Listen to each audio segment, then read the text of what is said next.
Alrighty. I hope all on one are good.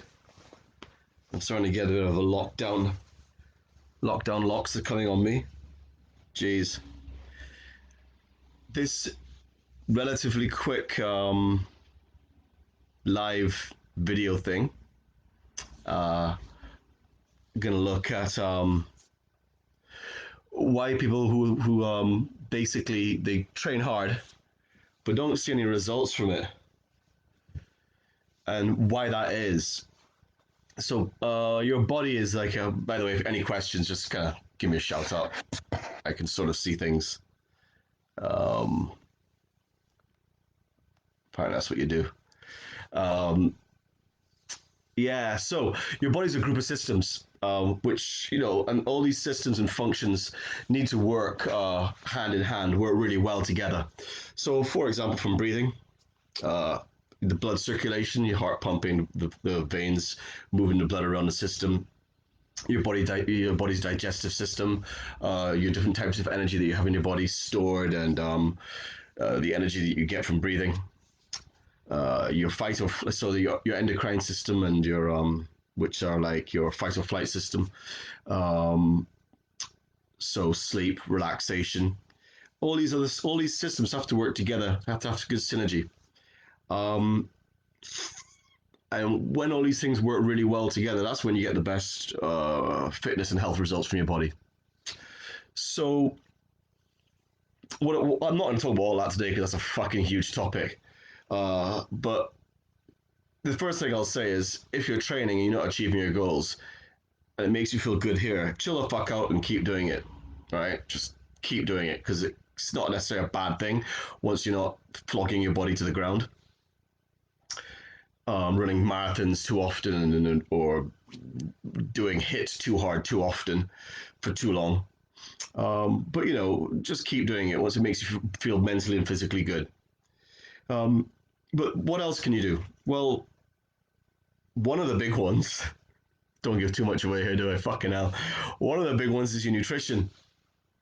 And, for people who've come across me before, I fucking talk about eating slowly all the time. And one of my friends who commented it said she's seen me eat, which is too true. It is one of my challenges is remembering to eat slowly, and I do that by sticking a little alarm on my phone and telling myself, it sounds when it's lunchtime and the note comes up, eat slowly and all that shit. And I can do it, but I do have to focus. And this is after been doing this for years. Um, the other thing is obviously making sure you're getting enough good water. One of my clients said when she records water for me, um, can she put tea in there? I said, that's not fucking water, that's tea.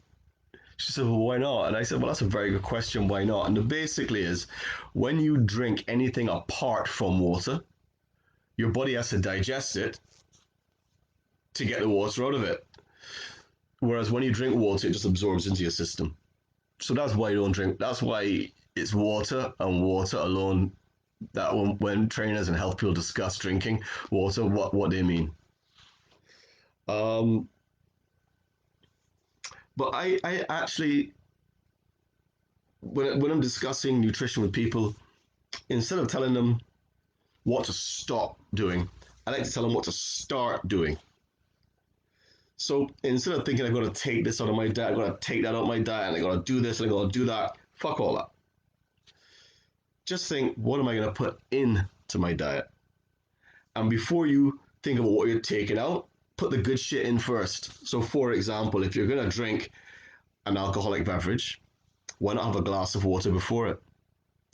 If you're going to eat something like a pizza, why not have a child's portion size pizza and a very large side salad with it? So that's what I like people to do first.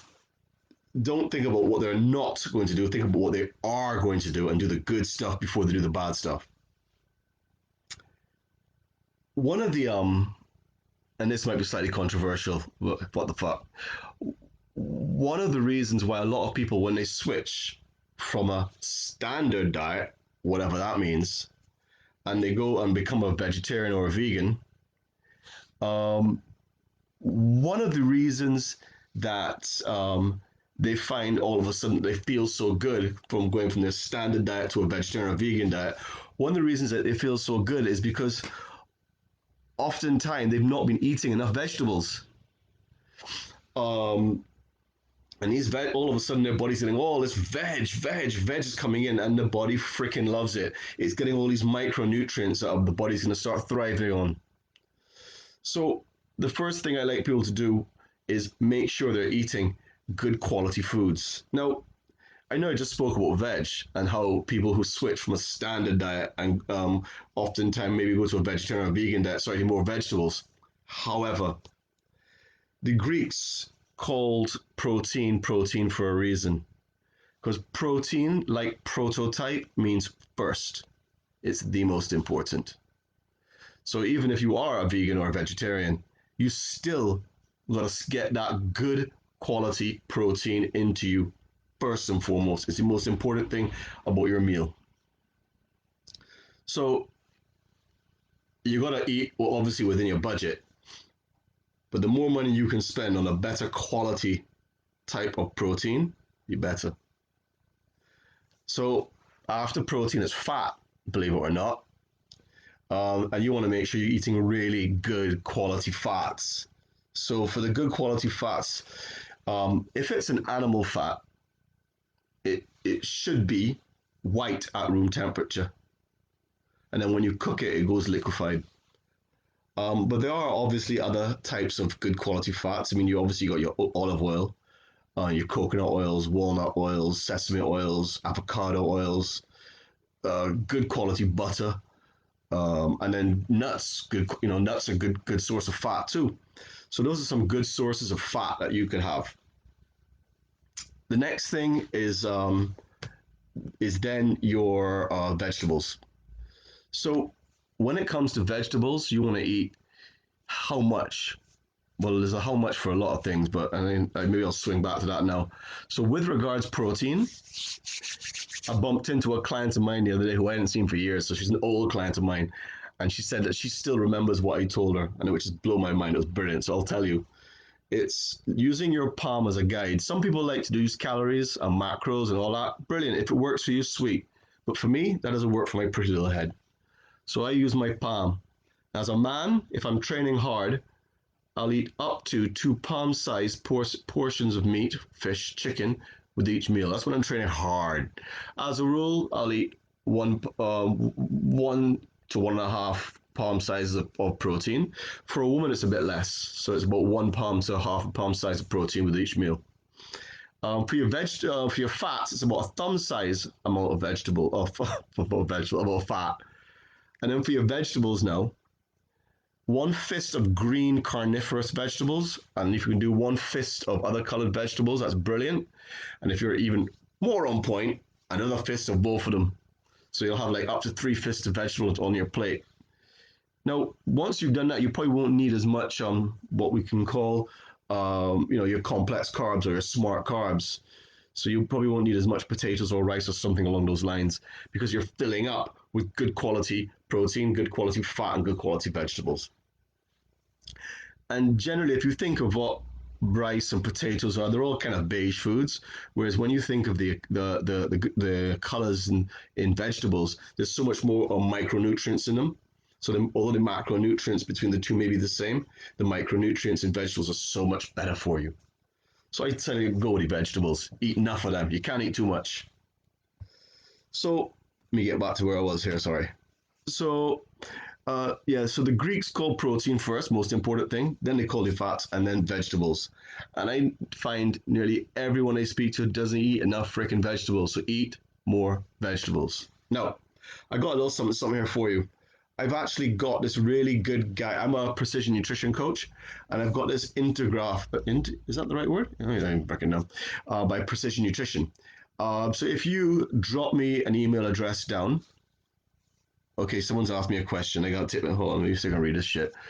If vegetables are the first thing you should try adding to your diet, oh fucking slow down. Someone's texting below. Don't do that.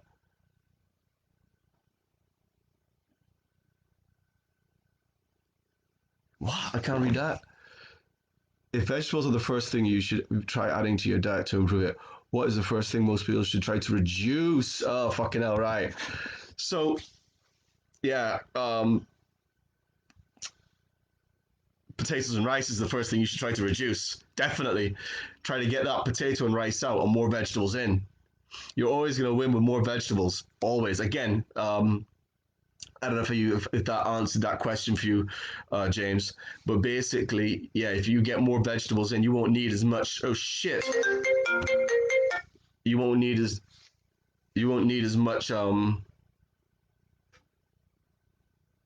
lost. Someone just called me. It's totally through my head. Yeah, if you eat enough vegetables, you won't need as much potatoes and rice. So, yeah, what I'd like you to do, if you're interested, is I've got this brilliant infograph, which I'm quite happy to email out to you. So if you stick your email address down either in the thingamabob, or if you don't want to do it in the thingamabob, send me a DM with your email address on it, and I will send you this infograph. I keep stumbling over that one about how to create a perfect meal. It looks. Can you see that? Can you see that on there? Yeah, that's the puppy. So I'll send that to you if you're interested. So I hope you found that interesting. If you did, give me some thumbs. Give me some thumbs. If you didn't, it's all good. Take care of yourselves. Thank you all very, very much for spending some time with me.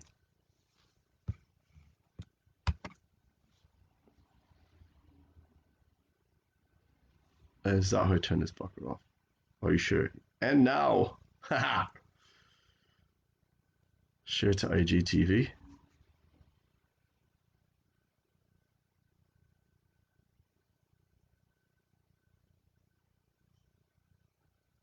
Next. Oh shit, it's not ended.